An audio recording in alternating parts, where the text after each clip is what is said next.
Well, good morning, ladies and gentlemen. Thank you, Danny, and my thanks to all the organizers of the conference, and most of all, my thanks to all of you that are taking time out of your schedule to be here this morning. It's nice it's a great turnout. It looks to be about 100 people, I think, and or close to that. And so congrats to Danny and the organizer for putting on a good event. A little bit different in the COVID era, and the politicians are all asking us to live in a state of fear, as though we were still in March when Dr. Neil Ferguson of Imperial College was warning the world that 510,000 people in the United Kingdom would die of COVID-19 and 2.2 million Americans. And so fear gripped the world. And now here we are 4 months later. We have a lot of facts, a lot of information that we did not have in March, and yet the fear persists because it's a very powerful emotion. I'm going to talk about the lockdown measures from a charter perspective. The word Canadian Charter of Rights and Freedoms, or the word charter, is not one that I've heard too often coming out of the mouths of our politicians and our chief medical officers in the past 4 months. And it's astounding and somewhat terrifying how few people seem to be alert to the fact that the lockdown measures do in fact violate our charter freedoms to move, travel, associate, assemble, worship.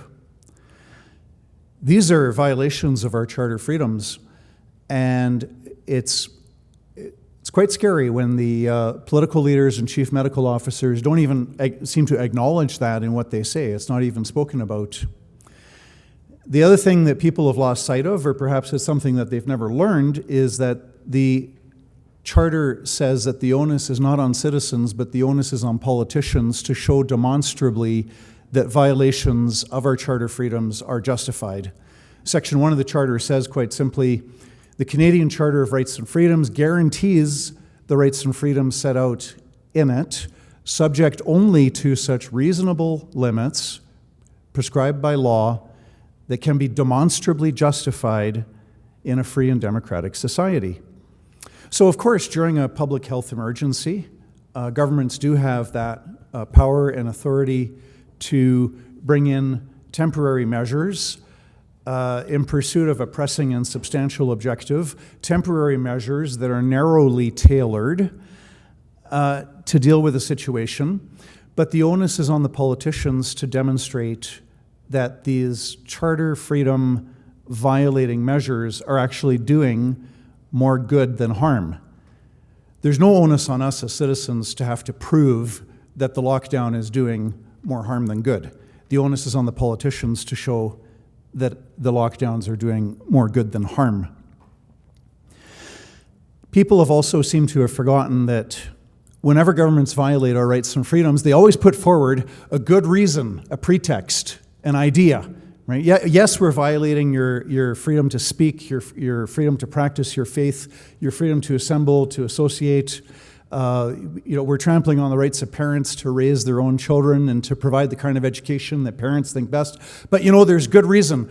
We're going after equality, or we're going after the workers' paradise, or we're trying to stop bullying in schools, or it's public safety. It's security, it's national security, and now it's health, right? As if politicians have magical powers to prevent people from dying. But now it's health that is the pretext for attacking our rights and freedoms. And again, governments can violate charter freedoms under the Constitution, but they have to show that those measures are reasonable and justified in a free and democratic society.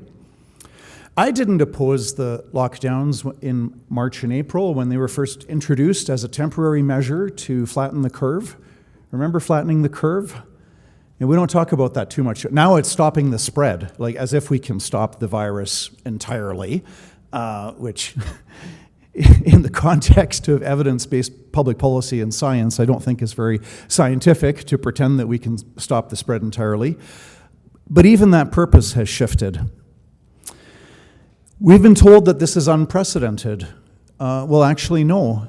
In 1958-59, the Asian flu swept across the world, killing 1 million or more people, and this was at a time when the world's population was less than half of what it is now.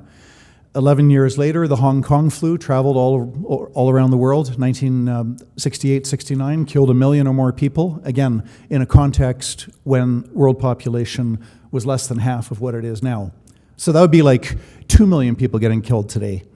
You had the Spanish flu 100 years ago. Now that one was really, really vicious. Historians say 17 to 20 million people died at a time when the world's population was only 2 billion.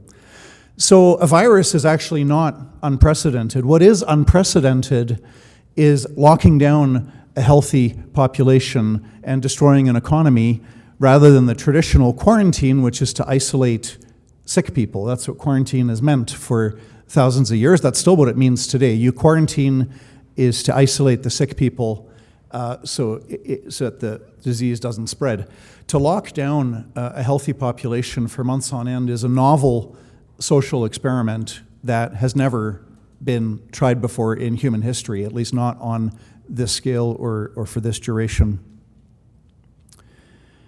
So because politicians have the onus of showing that the lockdown does more good than harm, that's the case that they have to prove, I wrote letters to Jason Kenney and Dina Hinshaw, all the premiers, all the chief medical officers, back in April. And I said, have you thought about the harms of the lockdown? Have you done charts, graphs, projections on increases in stress, anxiety, depression, despair? Have you run models about increases in suicide? Have you thought about people dying from not getting medically necessary surgeries?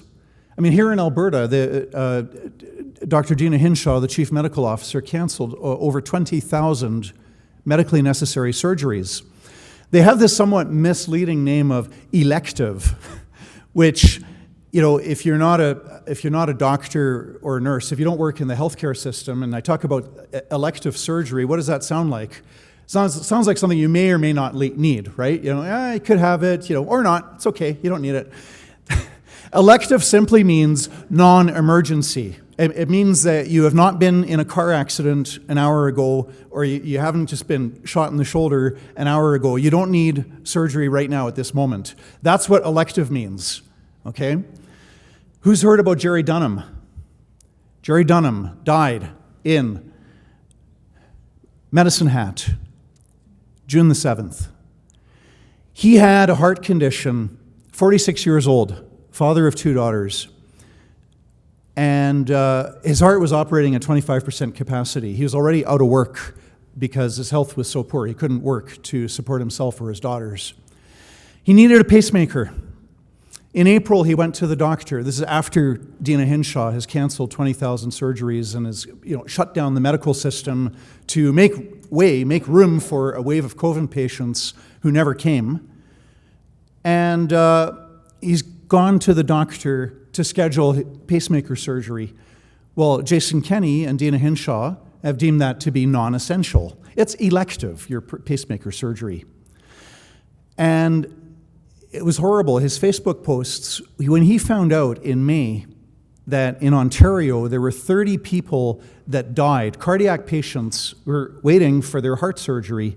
But in Ontario, the same brilliance at play, let's just cancel 30,000, 40, 50,000 surgeries because they're elective, right? Which again, elective simply means you don't have to do it this minute. You could do it tomorrow, okay? Doesn't mean it's not medically necessary. Elective surgeries include heart surgery, waiting for a pacemaker, cancer treatment, cancer diagnosis has been put on hold. It also means people that are in severe pain 24 hours a day because they need lower back surgery and the healthcare system tells them that they have to wait for, a year and a half in a state of extreme pain 24/7, unable to work, support your family.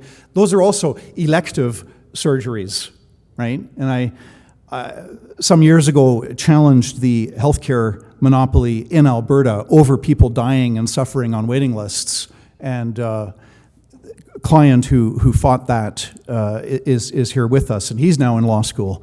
But the Jerry Dunham saw that in Ontario there was word that over 30 cardiac patients had died because they shut down the healthcare system and they canceled the so-called elective surgery. And he wrote on his Facebook page, "I hope that I won't become a statistic."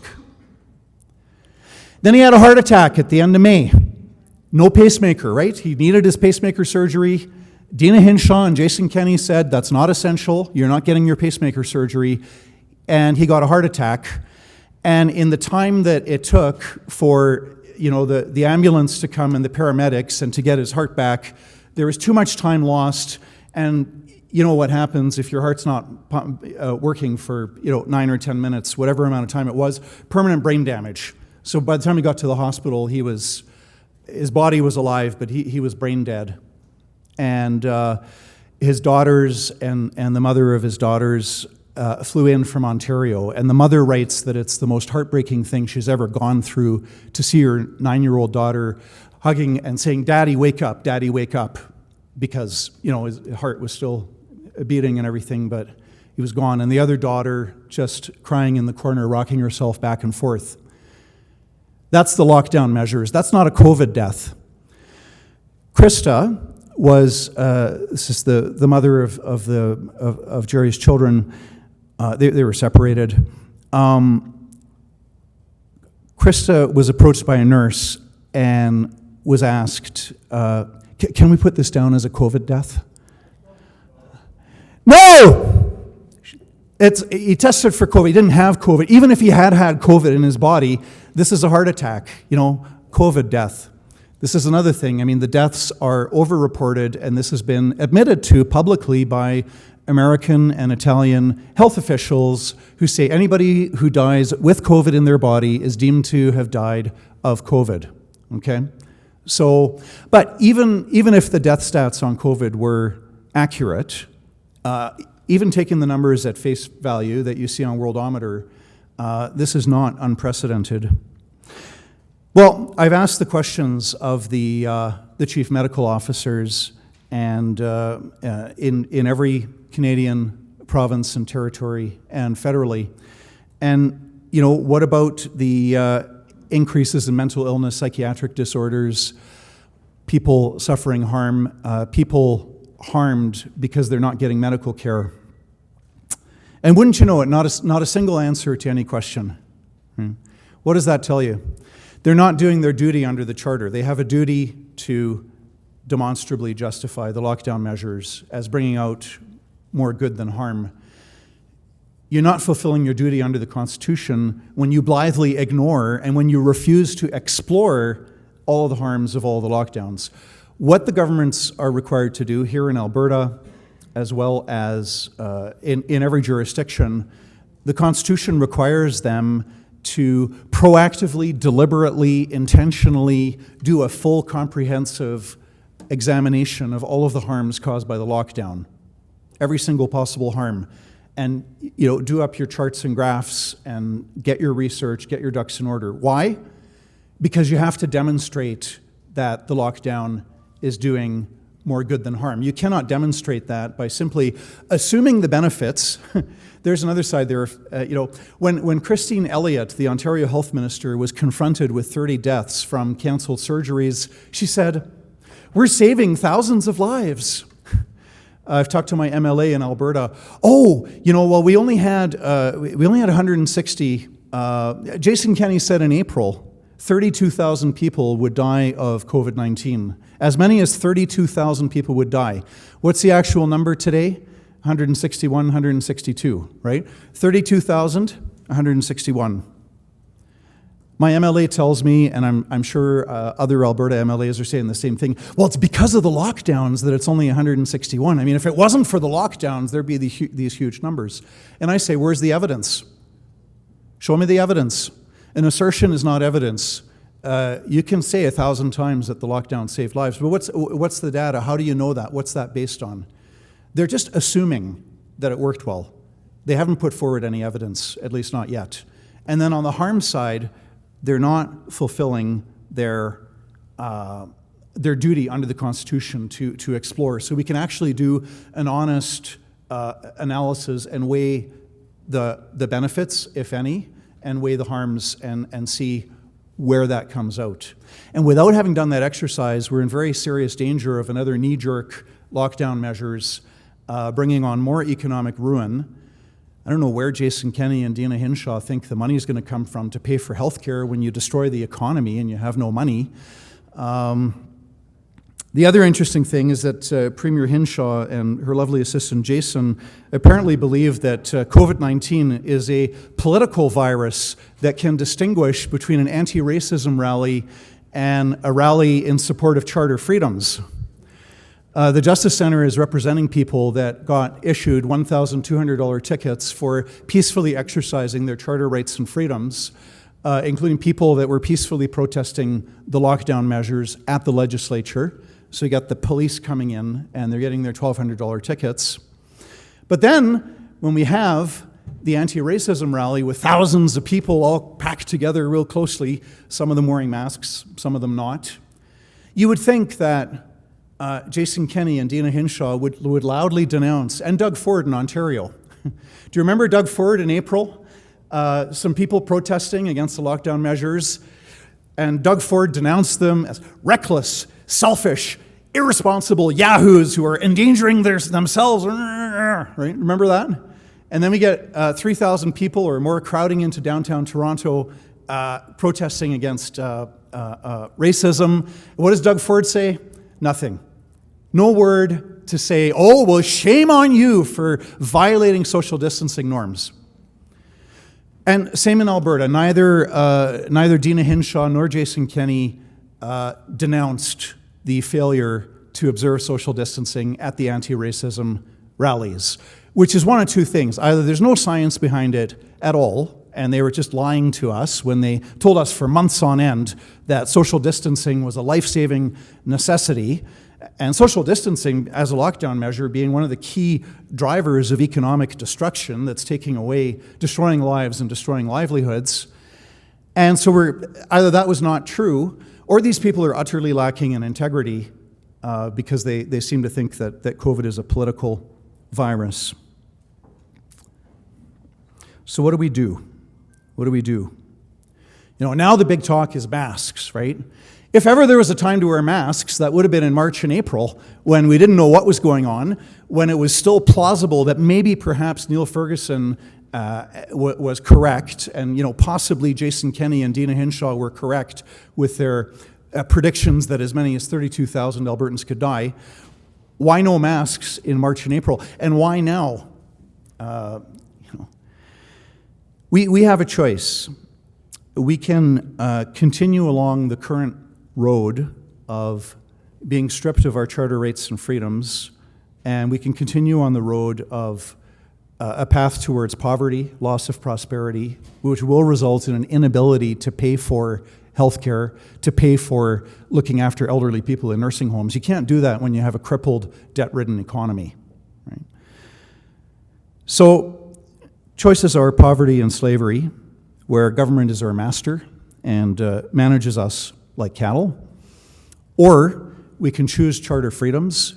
We can demand that our politicians justify the violations of our charter freedoms, that they do their homework and actually demonstrate that lockdown measures cause more good than harm.